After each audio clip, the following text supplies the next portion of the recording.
Hi, this is Naveena. This is now the 22nd day of the experiment. All is well. I can't spend forever talking about the experiment, so what I'm going to do is just talk about subjects which I find particularly fascinating, and you might be interested in sharing the stuff too. They're just my ideas, my way of looking at things, and my experience is that it's really usually quite different from most people's that I know. So I'm just going to talk as it arises.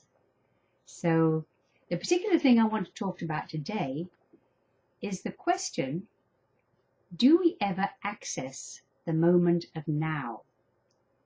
Can we ever touch it? Most of the people in the spiritual world and the mystical world say that unless you are living in the moment of now, then you're living in the head, or you're missing it, or you're not able to move into this very special space that's called enlightenment, whatever that is. But we are continuously, or every single moment of our lives, we are in the now, mostly because there is no other space. There's no other place to live. There's no other place except now.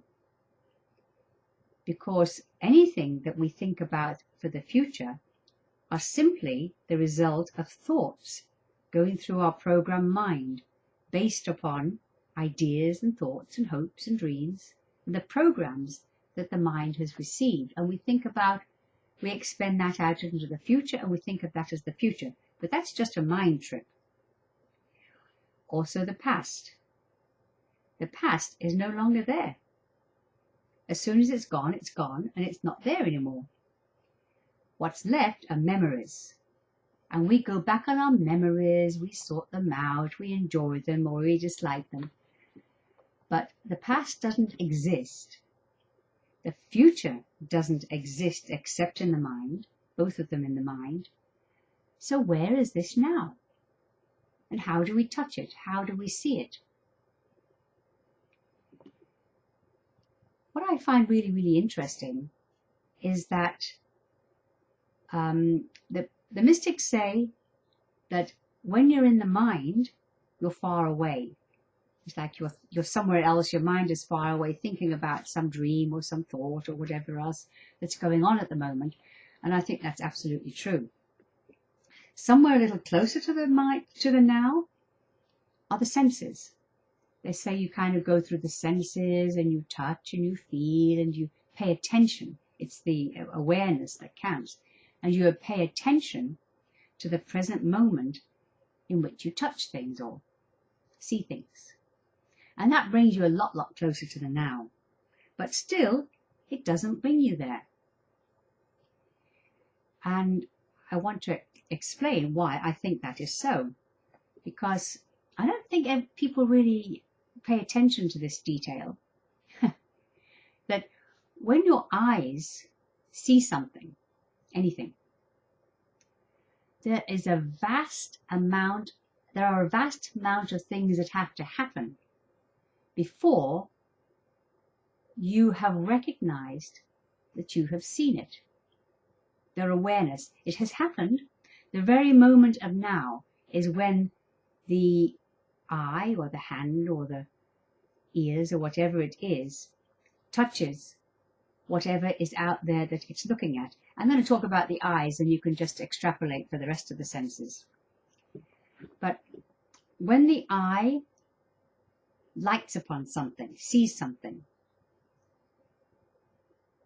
it takes time for all the information that's available in the thing that is being seen to travel along the nerve's pathways, going into the optic nerve. I think it goes in upside down, traveling through to the brain, to the places where the brain sorts out optical information. Then the brain sets to work. It's just the beginning of it for the brain. The information has got to the brain. Now the brain has to sort out and look to its memories to see what this image that's coming in means. First of all, comparing it to other things it's seen, or maybe the same thing it's seen, comparing the size and the depth and the color and shape, and coming up with, oh, this is a book, because it knows the word book, it knows the picture of book, it has compared everything it knows to this image that's come in through the brain. So it then sees what it is. He recognizes mentally now what it is. And then it starts looking through all its memory records and looking for meaning, because humans always look for meaning. And so it will start comparing it against other books it's seen, or whether it's a good book or a bad book. Now its judgments come up. Is it a pretty book? Is it heavy? Is it soft? Is it cute? Ugly? Looks difficult to read?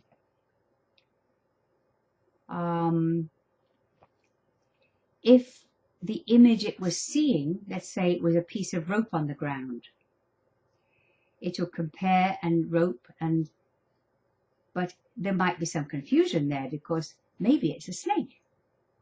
The image might not have been clear enough, or there was confusion in its meaning.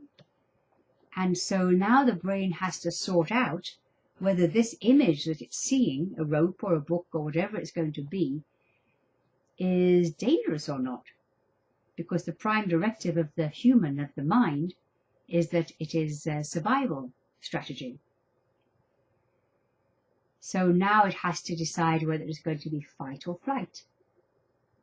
And until it knows the difference, it's kind of on tenterhooks, and all the emotions coming up, and all the judgments are coming up, and all the fear is coming up, and there is such a tremendous amount of time. Of course, it's blink of an eye, it looks like to us, but that all of these things have to happen before our awareness registers that we have seen a rope or a book or something, whatever it is we're looking at. And so by the time our eyes have registered that it's something, whatever that is, the moment of now is long gone. It's another now, another now, another now, another now. You can never catch it. The mind itself, as a program machine, doesn't have the capacity. It's not its job to access the now. It can't do it. It works with language, it works with visuality, it works with all sorts of other things, but it has to be a process for the mind. For reality, the moment of now can't be seen, can't be touched. You do touch it, but the mind cannot be aware of it. So if you want awareness to occur, you can't use the mind, and you can't use the senses, because the senses don't register fast enough for you to be in the now. The only explanation I have heard, and I actually don't know if it's true, is that the only way to access the now is to be the now. Standing in the place of being, so that your beingness sits in the now. Still, your mind might not register it. People who go into deep meditation, who go outside of the mind and the senses, speak about this. They talk about being in this incredible, expansive, fantastic moment of now, where there's no thoughts, no images, no nothing, just beingness. Many people don't remember because it hasn't hit the mind and the memory. So they can be in that space, but doesn't go into that mind system. Somehow they come back and talk about it, so it must have registered somewhere. It probably registers, they experience it, and then of course the mind will take over, recognize that something's happened, and start all its gobbledygook about what it is and how it interprets and how it judges and all the other things that the mind is designed to do. But really, do we ever have awareness of the now just in our ordinary world? I don't think so. Okay, that was it for now.